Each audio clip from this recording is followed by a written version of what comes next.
मेरा सरकार से विनम्र निवेदन है कि क्षेत्र के इंफ्रास्ट्रक्चर की मजबूती हेतु आशा है सरकार मेरी इस बात को गंभीरता से लेकर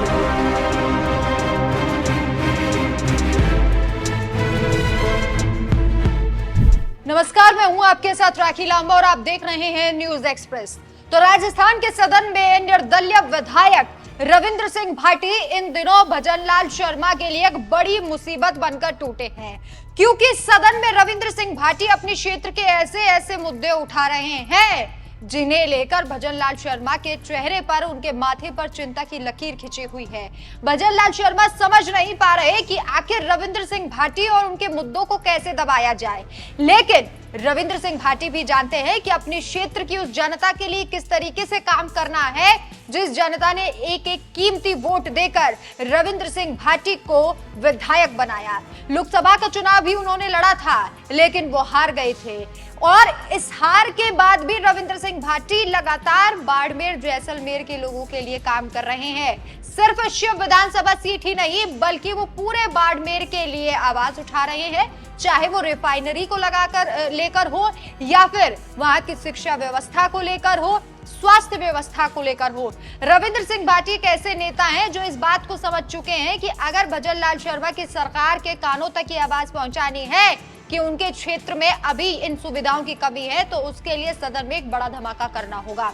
और यही कारण रहा कि रविंद्र सिंह भाटी ने सदन में चुन चुन के अपने क्षेत्र के मुद्दे उठाए। और जब आप इन मुद्दों को सुनेंगे तो आप भी इन्हीं मुद्दों से सहमति जताएंगे। किस तरीके से रविंद्र सिंह भाटी ने भजनलाल शर्मा की बैंड बजा दी और साफ तौर पर बता दिया कि चाहे वो चुनाव हार गए हैं, लेकिन आज भी वो जनता के लिए आवाज उठा रहे हैं।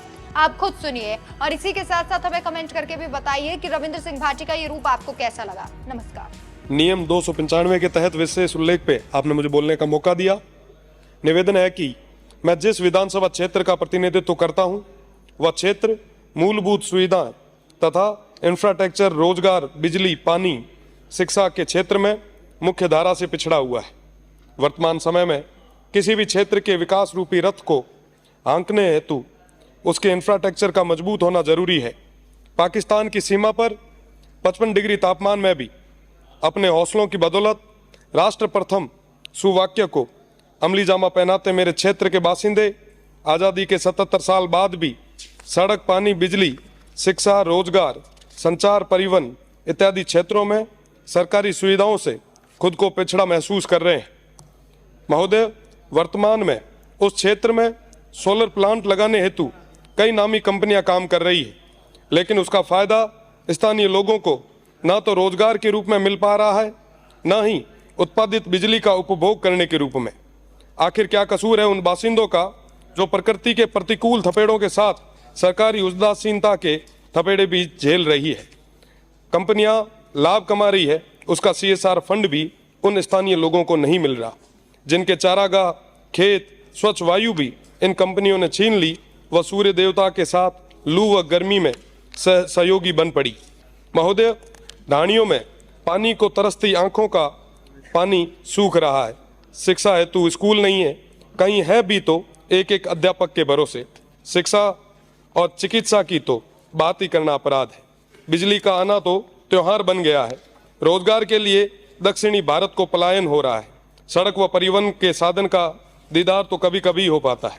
महोदय, आपके माध्यम से मेरा सरकार से विनम्र निवेदन है कि क्षेत्र के इंफ्रास्ट्रक्चर की मजबूती हेतु विशेष कदम उठाएं, साथ ही बाहरी कंपनियों द्वारा संचालित प्लांटों में स्थानीय व्यक्तियों को आवश्यकता के रूप में रोजगार देने हेतु विशेष प्रबंध करें। आशा है सरकार मेरी इस बात को गंभीरता से लेकर शिव क्षेत्र के लोगों के लिए उम्मीद की किरण जगाएगी। बहुत बहुत धन्यवाद।